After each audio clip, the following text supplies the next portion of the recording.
بسم الله الرحمن الرحيم السلام عليكم ورحمة الله تعالى وبركاته وعنا وناكسن وان سلام يا أمد الصوماليات ميل كستو جوجتان بابا ولاشين رضوان ولا لا maanta waxaan wareysanayaa gabadh walaasheena oo kamid ah macallimiinta sarsare ducaada sare ee ku nool wadanka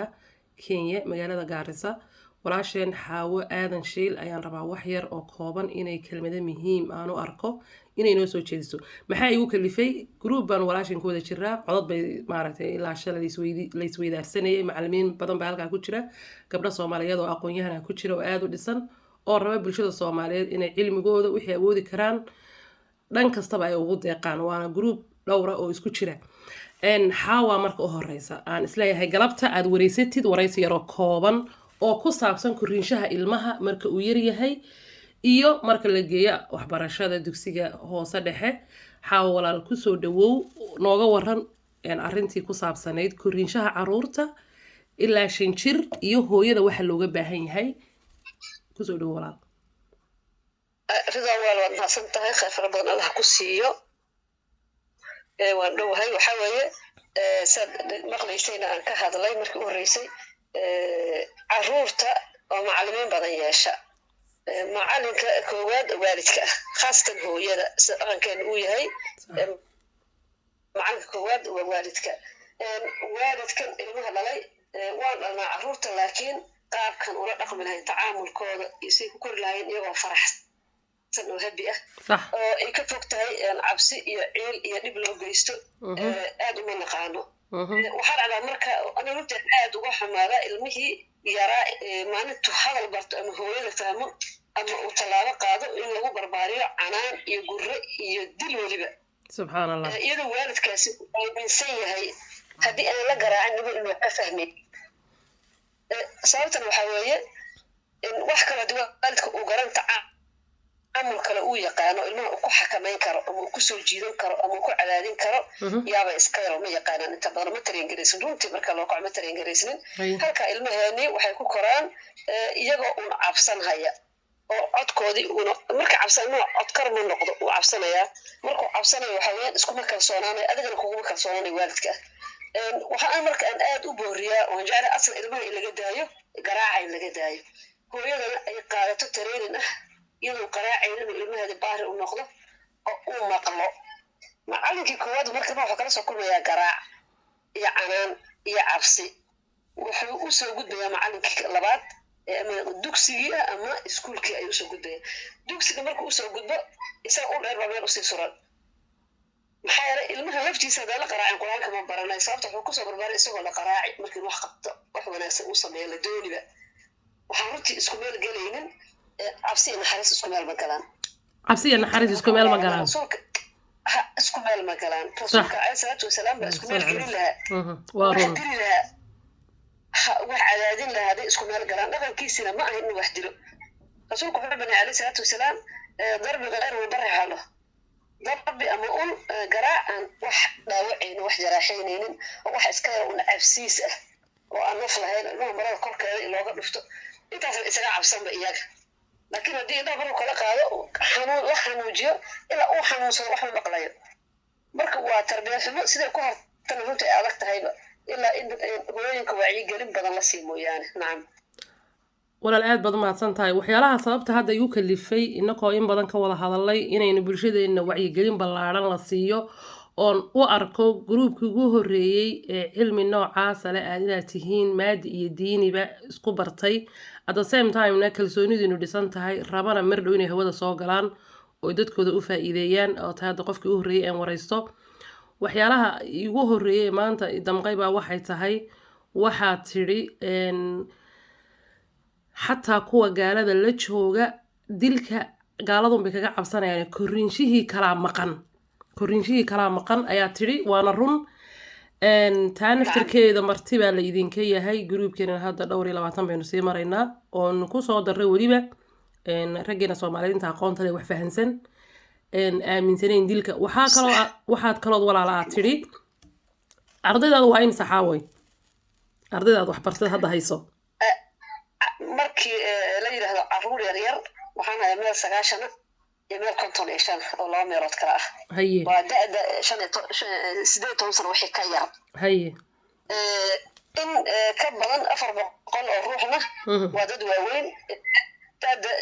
16 iyo wixii ka weyn weeye ilaa 70 sano marka dabcan in badan baa ku dhex jiray mar haddii dhayka ama xanaanada carruurta 3 sano ilaa 70 sano inta u dhaxaysa wax baraa mas'uulka ah marka la isku daro waa imisa dadkaasi nacam tiradoodu waa imisa carruurta dhaykaada miya may totalka waxaad igu tiri 650 bay gaarayaan dadku ها نعم ويكاريان 400 ميلة 9 ميلة يا وحويان 5 iyo 50 ميلة waan gartay waxaad walaal waa taqriiban waa 600 iyo 45 ruux 645 ruux ayaad gacanta ku haysaa dhismo badanna waad samayso waadna daawatiisay ma sha Allah ilaa xataa la xiriireen madaxweynaha Kenya oo taageera halka idinka muujiyay maadaama aad tihiin dad horumar gaaray hooyooyin kaligood iscil qaamay iyadoon cidina caawinin ma isleedahay walaal hooyooyinka kale hadda kilibteen hawada gali doontaa ma isleedahay dhulka kale ee Soomaalida dadka ku nool daliya dibadba hooyooyinku ha isku tashadaan meel way gaari karaan waayo hooyooyin badan waxa ka dhaadhacsan inay meel gaari karin ma isleedahay meel kasta waa laga dhisi karaa dhismahan iyo systemkan waa isleeyahay wali waxaan aaminsanahay inay aad u sahlan tahay maadaama maanta la helay media furan oo Ilaahay uu noo sakhiray aaladan yarta lagu kala warqaadan karo la isku wareysan karo ruuxa way araga ah wax ku guuleystay la soo xigan karo la soo wareysan karo la soo xiri karo khadka inta lagu soo xiro training bixin karo waa inuu uu muujin karo la heli karo in dad wax bartay waagi hore gabdhaha Soomaaliyeed waxay kalsooni u dhimatay inta aqoonta ayaa yareed صح marka dadkii aqoon-yahanada ah maanta wali diin iyo maadiba Allah waa naxariista alxamdulillah ka dhisnaa baa maanta badan marka aaladin hadii la haysto in aqoon-yahano in hagana la haysto oo soo wanaagsan maanta lagu dayan karo aad u sahlan tahay runtii hadda gabdhuhu way isxil qaabeen magaalooyin badan hoolkan dhisanay waxaan dhisanay gurigan dhisanay haweenka wax barnaa carruurta halkan wax barnaa hadda meelaha way soo galgalaysaa magaalooyin badan oo Hargeysa iyo Garowe ay ku jiraan waaban anaaba arkay marka aad runtii hadda maanta hadii ay gabdhuhu isku xirmaan isku xirnaasho iyo isdhageysi wax kala qaadasho iyaga gudahooda ah ay bilaabaan iyo duruus ay kala qaataan isu faa'iideeyaan aad bay u sahlan tahay maanta in fikirkan hadda Ilaahay anaga nagu guuleeyay 8 sano hadda jirnaa inaan meelo badan ka hirgelin karo anaga halkan joogna ayaan aaminsanahay ما شاء الله waxaad walaal kelmad kala codkaaga aan soo dhageystay ku jirtay ahayd caruurtii aad isla eegtay caruurtii aan markii hore la fahmin qaab wax dhigida qaabka wax loogu dhigayo iyo kuwii dambe tiri maaragtay waanu ka daynay wixii shanqaraha iyaga ku beeriyay saska waxaad tiri markay hadda waaweynaadeen ay qaan gaadheen isku qaaba ma aha caruurtii dilka lagu soo barbaariyay kalsoonidii baa iyagoo weyn stiil ka maqan meel babliga ma kama hadli karaan si faraxsan ma aha waxaad ii sheegtay inay weli la socoto dhibaatadii yaraantii ka soo qabsatay ama gurigooda ka qabsato ama meel aqoon kala waxbarashaha ka qabsatay inay iyagoo stiil weyn kalsoonidu ka maqantaad noo sheegtay نعم taas goobjoog baan laba meel baan ku arkay aniga laftayda markaan yaraa in carruurtii hore dhalay 3-4 u horeysay dhaqanka horaan haystay in ilmaha qaraaco ana adduunka arkayaba in badan gabdhaha maanta kamid ah ay hadda iska aaminsan yihiin oo kula yaabeen maxay aniga mar baan sax u arkay marka laakiin kuwa dambe oo koox ah yaan maarta fikirkaas qaatay in tadbiiqiyo inaanan ilmaha aanan garaacin oo aan maarta bal qaabab kale aan ku tijaabo dabcan markaas waa markaan wax bartay weynaadayna kuwayga horta ku soo arkay misaalka isaga ah mid labaad waxaan arkay kuwa aan hadda wax baro taxfiidyada dugsiga quraanka soo dhigtay ama iskuulada soo dhigtay ama laba isku soo darsaday ayaa waxaan dabcinay kalsooni badan ku beero su'aalo badan weydiiyo fikirkooda aan weydiiyo way xiran yihiin way aamusan way cabsanayaan arma lagu la yaabaa ama hadhow lagu jira ama lagu ceebiyaa ilmu kalsoonidu way ka luntay meel hadduu hadlo u soo raxsheegi meesha dhammiyo ka yimid ma garanayno aad bay runtii ay kalsoonida ilmaha uga maqan tahay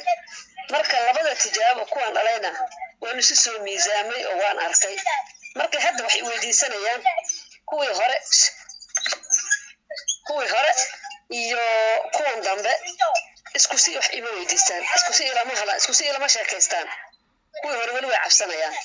hadday khalad galaanna waxa weeye way iga dhuuntaan way cabsanayaan kuwii hore kuwa dambena waan khaldamay si buuxi ii dhahaan waxaan filayaa walaal su'aalahaaga degdega ah ee kooban ee hordhaca inoo noqon doonaa inay dad badan wax u tari doonaan lagagana waantoobi doono